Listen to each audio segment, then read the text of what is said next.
My hippie magic sister and I need to turn these amazing diaries into a book. The diaries kept by George L. Childress. He was in the Illinois Infantry Volunteers from 1862 to 1865, Civil War years. There's so much in here. These are his discharge papers for upon retirement, that is. And there's just so much in here. Just so much. I'll show you.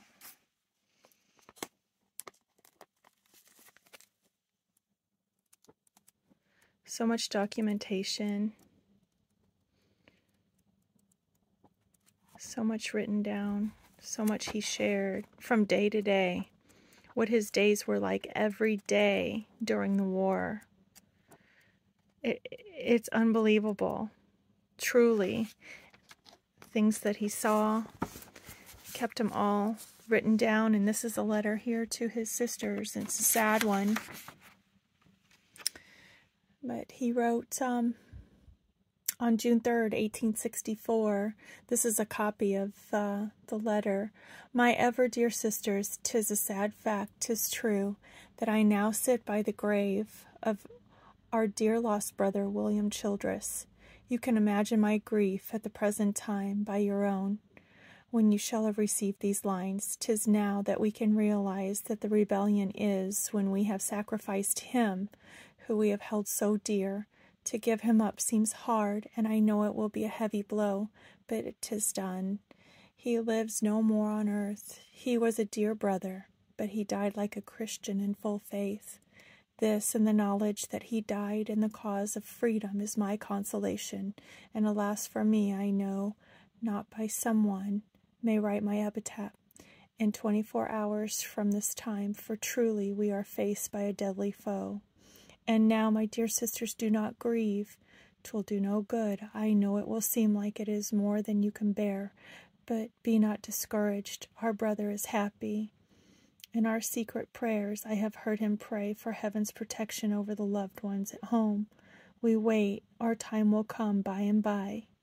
He was wounded in the bowels Saturday evening, May 28th, 1864, and taken to the hospital, and died on the 30th. Was buried as decently as could be expected for a soldier under the circumstances. His grave is marked, his company and regiment. This is all that is possible to do with the body, so give yourselves no more trouble about the dust. Tell Harriet, his widow, I got and destroyed her letter to him of the date of the 22nd. I am very sorry to say I never got to see him after he was shot, and did not know the nature of his wound till after he was dead 2 days. I cannot send any of his things home, and don't know how I can carry anything along with me. I have as many things as I can carry of my own. I was not in the fight at the time he was wounded. The rebels made a charge on our company. 'Tis a wonder they were not all killed. Thomas Childress was struck twice, but kept the field.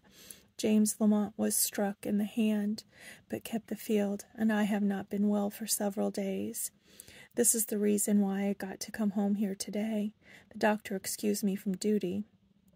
Our regiment is about 2 miles from here, at breastworks, which they have thrown up to protect themselves.